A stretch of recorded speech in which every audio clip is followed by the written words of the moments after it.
In this video, I'm going to talk about my 5 favorite shapes for guitars. This is really in no particular order, so I'll put a number before it, but it doesn't necessarily represent where it is in my list. It kind of changes based upon whatever I'm feeling that day, but these 5 shapes are definitively my 5 favorite shapes in general. So, number 5. The Fender Stratocaster or other Stratocaster shaped bodies. They're comfortable, first and foremost. They fit my body well. They're easy to mod and kind of make your own. But everything's changeable. You can change the neck, obviously the pick guard, the pickups, the output jack, the hardware, fairly easily. If you buy a guitar with a maple neck and maple fretboard and you want a maple neck with an ebony fretboard, you can swap that neck out.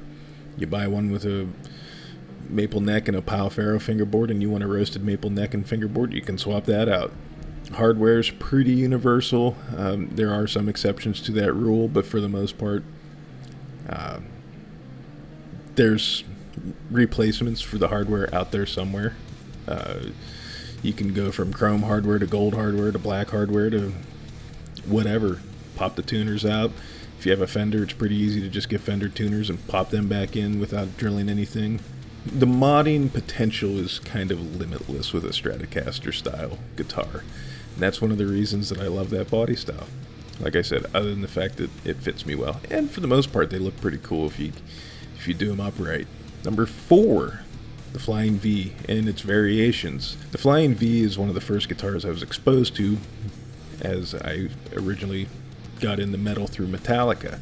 So seeing those old performances from the 80s with Hetfield and Hammett on their, well, Hetfield wasn't on a Gibson Flying V, but I didn't know that at the time. But seeing Hetfield with his white Electra Flying V and Kirk with his black Flying V, it was a pretty iconic image. And then as I got into other metal bands, seeing the guys from the Scorpions with their Flying Vs, Dave Mustaine with his King V, Kerry King was pretty heavy into using a V at the time that I got into Slayer. They were everywhere, and they always looked cool. It's very hard to find an ugly Flying V. Now, they might not be the most comfortable thing to play sitting down for some people, but they're fairly comfortable if you're used to playing in the classical style position. Standing up, obviously they work pretty well. Not as easily modded as the Stratocaster. If you have a set neck Flying V, it's not like you can just pop the neck off and put a new neck on, but for the most part you can pretty much put in whatever electronics you want and change the hardware out. Different options, you can customize them to your own wants. Between the iconic history of guitar players that have used Flying Vs and just the shape in general, that's why they're one of my favorite guitar shapes. Number 3, the Les Paul. Another iconic guitar that, it's probably a shorter list to the list who hasn't used a Les Paul over the years, or some form of a single cut arch top or carved top guitar. Again, coming up when I did, with my introduction into heavy metal and hard rock and guitars and stuff like that, there was a big period of time there where just about every band that was coming out, their gear was all pretty much a Les Paul and a Mesa triple rectifier or a dual rectifier. That was like the sound of the late 90s heavy metal and hard rock scene for a while there.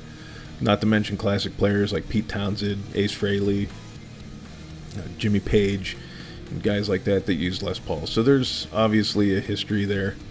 There's other shapes or other companies that make a Les Paul style guitar, single cut or LP style, whatever you want to call it.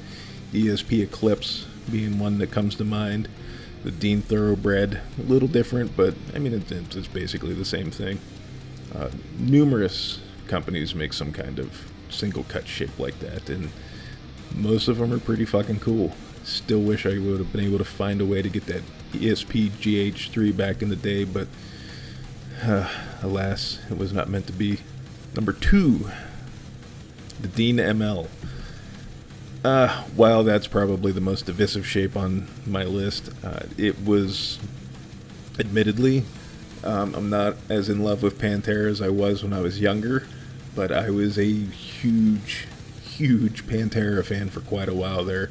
There was nothing else, much to the annoyance of the other guitar player in my band at the time. The Dean ML is a guitar that, when you think of it, you immediately think of Dimebag Darrell. And granted, there's other people that have started using the shape over the years, but that shape was just, it cuts through any silhouette when you're backlit or whatever, and you immediately know what it is. It's a shame that Washburn no longer makes a style like that. I much preferred the Washburn Dimebag guitars, but that also probably had to do with my age when I discovered Pantera and things like that. So while the ML shape is most closely associated with Dimebag, for someone like me, it's the Washburn 333 version of the ML that stands out to me. But, you know, we know how that went. And of course they made refinements over the years. The Stealth, or I think the Washburn version was the 3ST. I forget exactly what the Washburn version was called, and that thing was fucking sick, with the bevels and things like that. I'm not a big fan of the Razorback, but it kind of evokes that same shape. It's just, I don't know, not my thing. And finally, the Explorer. Now, granted, I prefer the ESP version that Hetfield was rocking in the 90s and the late 80s, with the two knobs and the selector switch down near the bottom of the guitar instead of having the three knobs near the bottom and then having the selector switch on the horn. I always hated that. Well, I don't hate it, but I don't like it. I don't like having the toggle switch that far out of the way, but whatever. That's why I made mine with the switch over by the bottom. But that's a shape that, you know, there's, for me especially, my love for the Explorer shape, it goes hand in hand with my love for Metallica and Hetfield being my first real guitar influence, and seeing Metallica on TV and going, I want to fucking play guitar because that looks badass. So obviously there's a lot of nostalgia and personal bias there. I'm not going to hide that, but you know, it's a cool looking shape, and much like I mentioned with the ML, it, you know, in silhouettes it cuts through. You know what it is, whether it be a Gibson, a Dean, by chance an ESP, if you have one of those or were lucky enough to have one of those. But it's fairly comfortable to play sitting down sometimes, but you know, it's a shape that just, to me, it really, I know it's been used in classic rock and hard rock, like Lizzie Hale and Brendan Smalls and Tommy, I think Tommy Thayer used one for a while, I could be mistaken. Rick Nielsen, some other guys have used Explorers over the years, but to me, that's much like the ML immediately makes a person think of Dimebag.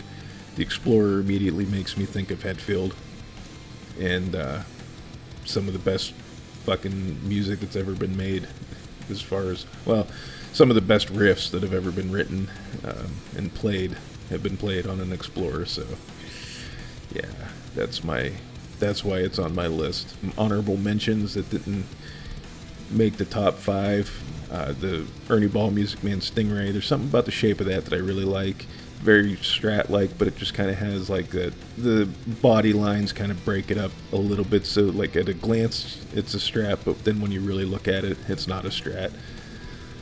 The Jazzmaster, I like that. They're pretty comfortable. It's kind of like a reverse Explorer in a way. The Telecaster, you really can't go wrong with a Telecaster, but you know, it's not quite as up there as the 5 that I mentioned. So let me know in the comments below, what's your favorite shape? What shape do you love? What shape do you hate?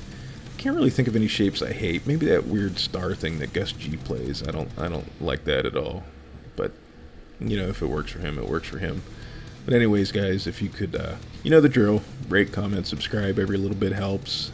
Lets me know what I'm doing right, what I'm doing wrong, where I need to improve.